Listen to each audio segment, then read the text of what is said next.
To give you guys an idea of how long I've been waiting for Jurassic World, here's a clip from me in 2003 when I was 12 years old on the Universal Studios tour as one of the tour guides says, "Hey, Jurassic Park 4 is coming." Jurassic Park, actually, if you can't get enough of it, you will be happy. Universal is going to make number 4. And they... That's a pretty excited 12-year-old version of myself. So, let's see if Jurassic World was worth the 14-year-long wait.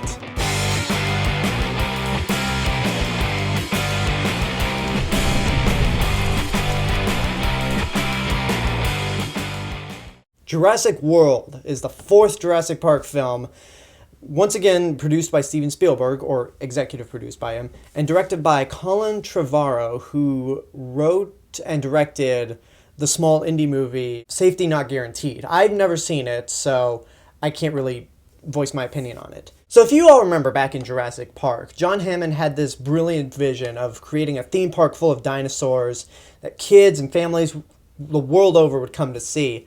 But let's just say that due to unforeseen complications, the park was postponed and then just eventually abandoned. So 22 years later, someone says, hey, you know what? Let's try this again. Let's try to make another Jurassic Park theme park. So where the movie opens is a time when this new place, Jurassic World, has been open for years apparently. Like, they perfected a dinosaur theme park. You have so many different dinosaurs, including ones we've never seen, like the Apatosaurus, Mosasaurus, Dimorphodon. It's like a really well-functioning theme park, and apparently they've had no incidences ever. But attendance seems to be down, and people are apparently not too thrilled about dinosaurs anymore. They're like, yeah, we've kind of seen this already. So what do you do when the public loses interest in these dinosaurs? Create a hybrid dinosaur by splicing several other dinosaur and creature DNA to create a terrifying monster named Indominus Rex. And as we've seen when man tampers with nature, or when people create monsters, it just goes wrong. So the Indominus Rex breaks out, running amok all over Isla Nublar, and it's up to Chris Pratt's raptor trainer character and Bryce Dallas Howard to try to stop the Indominus Rex and try to save as many people as possible, including Bryce Dallas Howard's 2 nephews who are on the island. Now, I've reviewed all the Jurassic Park movies beforehand. You can check out my full reviews on this channel, but here's a brief sum up of all the movies. 1 is a classic that stands the test of time. 2 is not as bad as everyone says it is. In fact, I think it's kind of good, but it does have some problems and felt like it had a purpose of being made. 3, while it had good moments in it, was a complete cash grab. 4 feels like an actual sequel to Jurassic Park, for better and for worse. Let's talk about the characters. Chris Pratt is the lead in this movie, playing the raptor trainer, and he was really good in the movie. After Guardians of the Galaxy, Chris Pratt has definitely proved that he can pull off this action hero persona, and with Jurassic World, he continues to show that. He's likable, he's very charismatic, and he's the most sensible guy in this whole movie. And in terms of the raptor trainer, I'll get to that right now. I've always said that, you know what, Jurassic Park has always depicted dinosaurs as animals and not just monsters. So why not take it to this next step where the raptors could be trained, similar to how some people out there train lions or even wolves.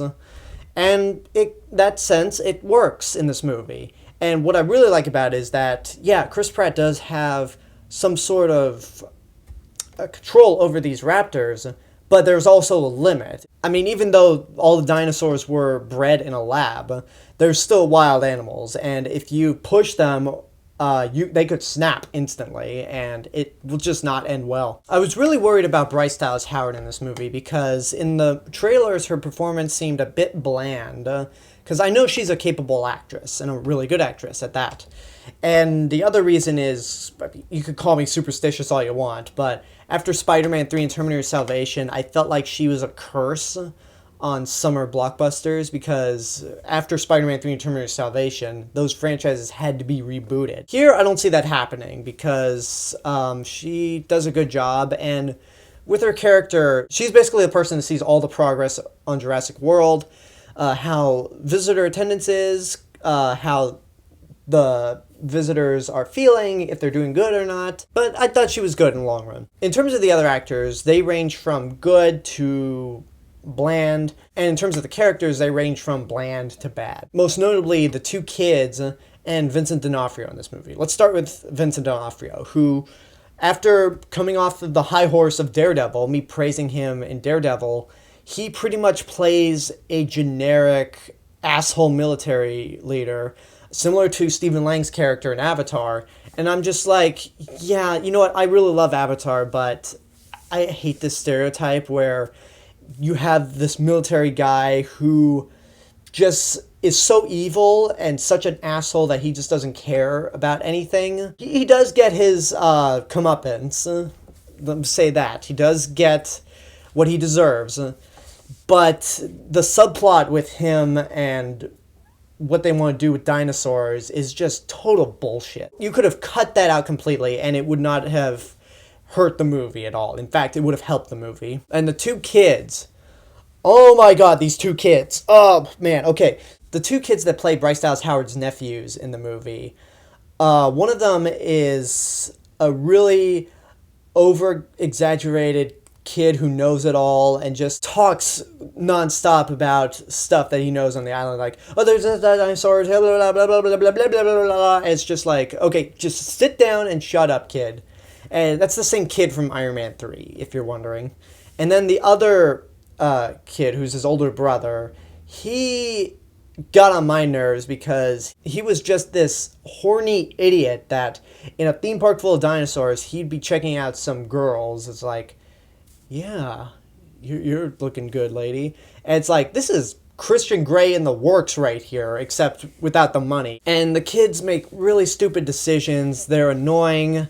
The actors are kind of bad. And it just got to a point where I'm like, you know what? If the Indominus Rex or any other predatory dinosaur on the island ate these kids, I wouldn't care. And that's really bad that you could say that about kids. It's like, yeah, I hope those kids get eaten. You never want to say that. They try to give us a little plot element that makes us feel sorry for them or gives them a little more depth, that's something that involves their parents, but it's something that the movie literally pulls out of its ass to deliver. And you're like, well, why is this popping up? Why is this horrible, like, subplot popping up? It's a plot point that in the same scene pops up and then goes nowhere. Like, what was the freaking point of that? They were basically the annoying kids that could have been in Jurassic Park but weren't, because Steven Spielberg knows how to direct kids and make them very likable. And these two are just, they're no Tim and Lex. Another thing that annoyed me is that the opening of the movie is actually kind of weak. It is cool that we get to see a working dinosaur theme park, and I like seeing all the attractions, the stands, the new lab that shows all the info about dinosaurs. I thought it was really cool to see an actual dinosaur theme park come to life, even though it was just a movie. But the opening is rather slow. It takes a long time before we're introduced to Chris Pratt's character. And it's just kind of like, okay, this is kind of losing my interest. It's the beginning of the movie, but I'm not all there. But once they introduce Chris Pratt's character, the movie starts to pick up, and once the Indominus Rex is on the loose, it just goes full steam ahead, especially when you get to the last 30 minutes. And the last 30 minutes of this movie is incredible. I complained about the kids and the opening of the movie, but the last 30 minutes is worth the price of admission alone. It gave me the same chills and goosebumps that I got in last year's Godzilla, when Godzilla first showed up. I can't say what happens in the end of the movie because that would be a big spoiler, and this is something you don't want me to ruin. As for the Indominus Rex, in my Jurassic Park 3 review, I mentioned that the Spinosaurus is the first dinosaur to be treated as a movie monster and not an animal, which annoyed me, even though I do like the Spinosaurus as a dinosaur. The Indominus Rex is a different story. This thing is treated like a movie monster, but for good reason. It's spliced together by a bunch of other DNA from different animals, And they even say in the movie, this thing was not bred, it was designed. It's basically the Frankenstein monster of dinosaurs. So, in that sense, I like that it's treated as a movie monster, because that is not a dinosaur. That is a thing that is an abomination of mankind.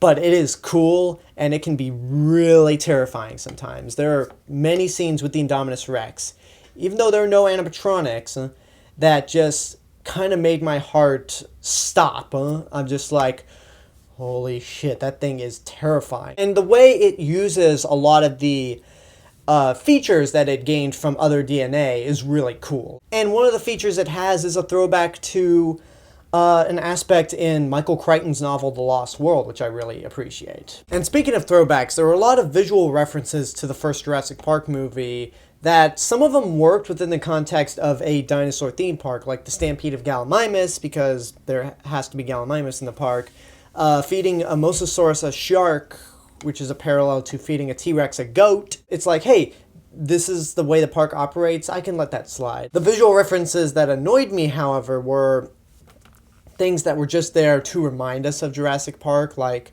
when an engine helicopter approaches the island, it's in the same shot and it's the same helicopter as in Jurassic Park.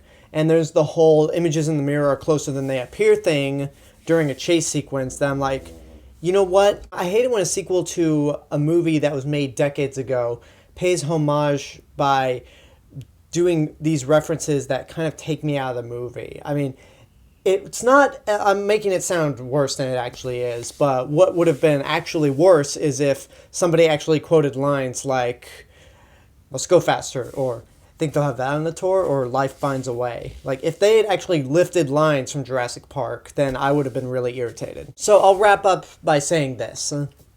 When I walked out of the theater, I didn't know how to feel about it. I needed to have a good 4, 5, maybe 6 hours to really think about the movie and process what I saw.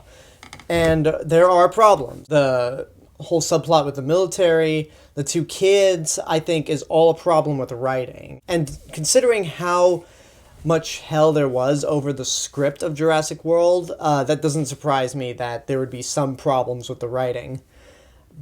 But what I liked, I really did like. Chris Pratt is a great lead. The dinosaurs are still cool, as they always are. I would have liked to see some more animatronics, but the visual effects were still pretty good. The action scenes were thrilling. There are some genuine scares and thrills every now and then.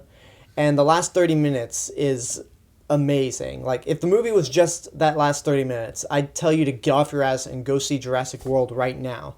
But for the rest of the movie, I'd say it's good, but not great. It's my third favorite in the series. I like The Lost World a tad better, but if this thing had been made a decade ago, it probably would have sucked. It probably would have been Jaws the Revenge level bad. But it is fairly enjoyable. It's not something that I would tell people to rush out and see. It's not like a Avengers Age of Ultron or a Mad Max situation where it's like, oh my god, you gotta go see this. This is a fun popcorn movie, not much else to it. It definitely could have been better, but at least it was no Jurassic Park the game from Telltales, which, little sidetrack, if that game were an actual movie, that would be the Jaws the Revenge of Jurassic Park. That game is atrocious. I fucking hate that game. But Jurassic World is pretty good, I think. Not great, nothing groundbreaking, but still entertaining nonetheless. And that's my review for Jurassic World. Leave a comment and tell me what you thought of the movie if you've seen it. What did you think? Like, subscribe, share me with your friends. And this is the real Mr. Robinson telling you there is only one.